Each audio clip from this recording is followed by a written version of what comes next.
I know what you guys are thinking after seeing that Melkrose transformation yesterday. What character could live up to that? Her transformation was amazing. But I'm going to tell you something, guys.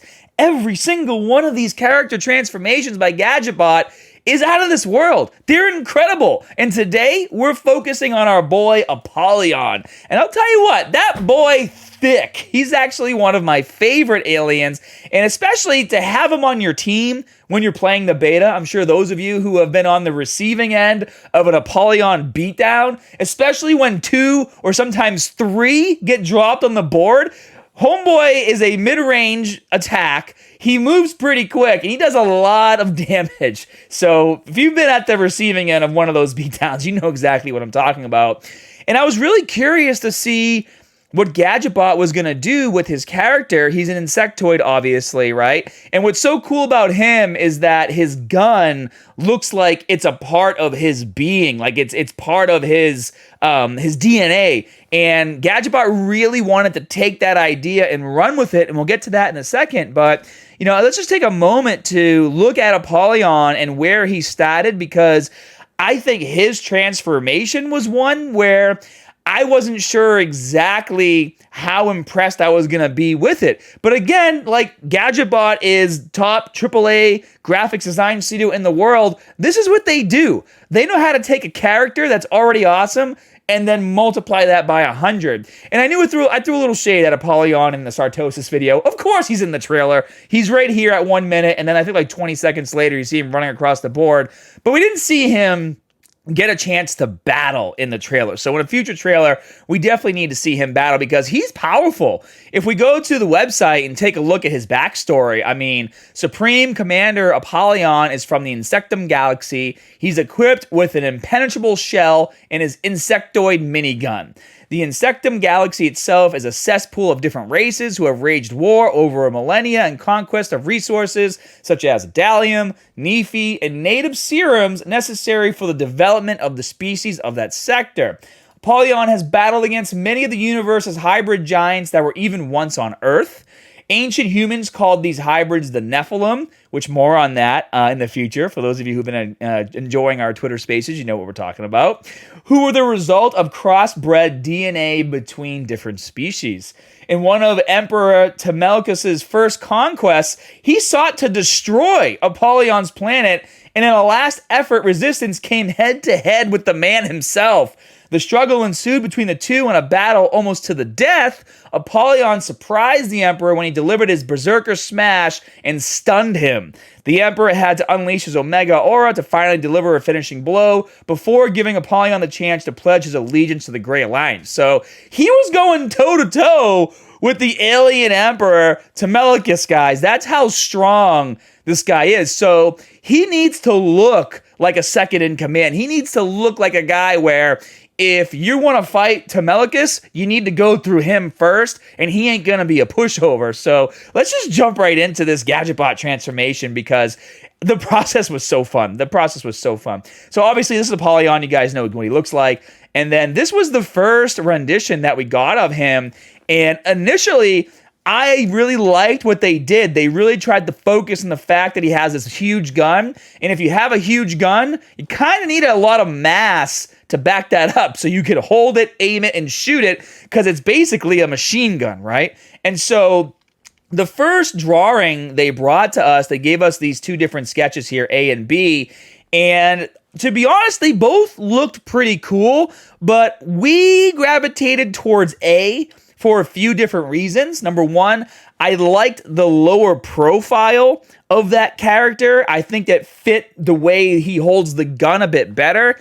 And we liked like this part of the gun, the front, the back part, and then we liked the front part of the gun here. So we actually combined those. You'll see that here in a second.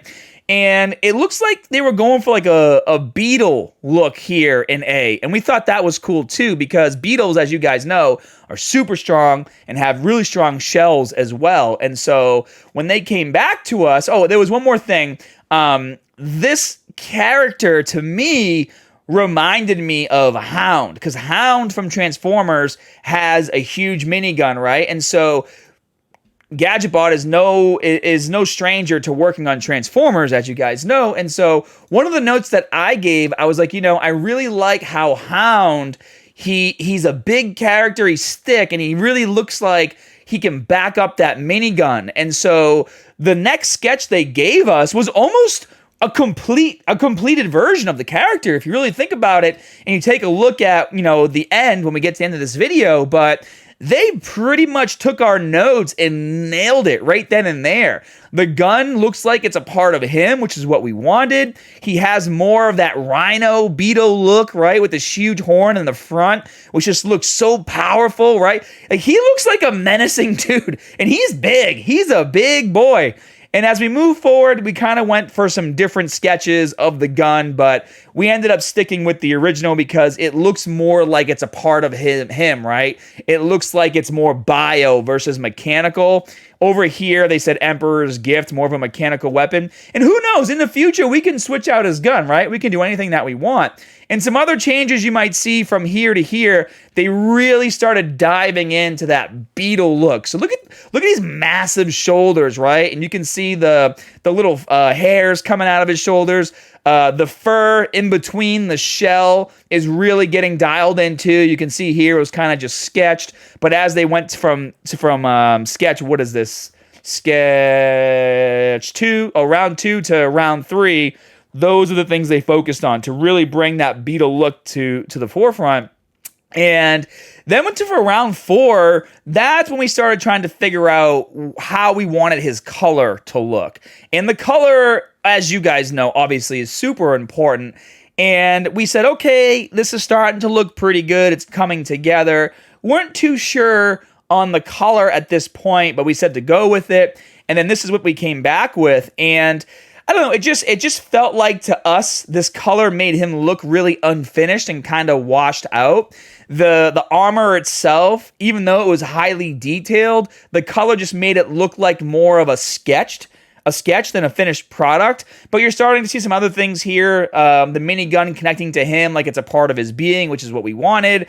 And the gun was really starting to come together too. It has a lot of those same points that you see on his armor, on his shoulder pads, on his forearms right here. So the character was definitely coming together, but we just weren't really feeling the color quite yet. So they punched it in a little more, added more detail, and we saw a lot of things that we liked. We loved the detail on the horn, the fur going around the shell looked amazing. But again, the color, it wasn't a strong enough appearance to us. We just felt like it needed to be changed. And so they did one more pass and they brought in the brown and they kept the same color on the gun almost. Actually, no, I'm sorry. They switched the color. The color of his body went to the gun, like a darker version of it. And then that automatically, we were like, yes, this is Apollyon. And I'm just going to go back and forth a few times here, guys. And you can see like, hey, yeah, he looks kind of cool. And then the brown comes in and you're just like, wow, this looks incredible. Everything's being dialed in. And even his weapon was brought to life a little bit. You see like the ooze kind of dripping off. And then in the video, you saw the ooze dripping out of his pincers right here, right? Which is really cool. So the character really came together. And then there was some more detail we wanted to kind of punch in to bring a little more attention to like his neck and the tips of his horns. You guys can see the green. His neck was changed to green on this round. And then his horns, green was added to the tips. It just adds more dimension to the character and really makes every little detail stand out. I mean, even on his feet, guys, right?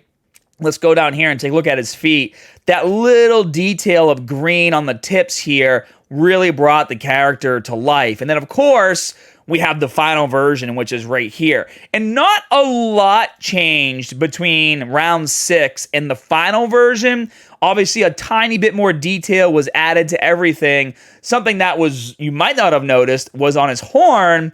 That's where the alien symbol was placed on Apollyon, which looks really cool. It's kind of had to notice in the video with him jumping around, but that's why we do these videos, so you guys can see every detail. So that's Apollyon, fam. If you want to make sure you don't miss the next one, make sure you click that notification bell, and we'll see you then.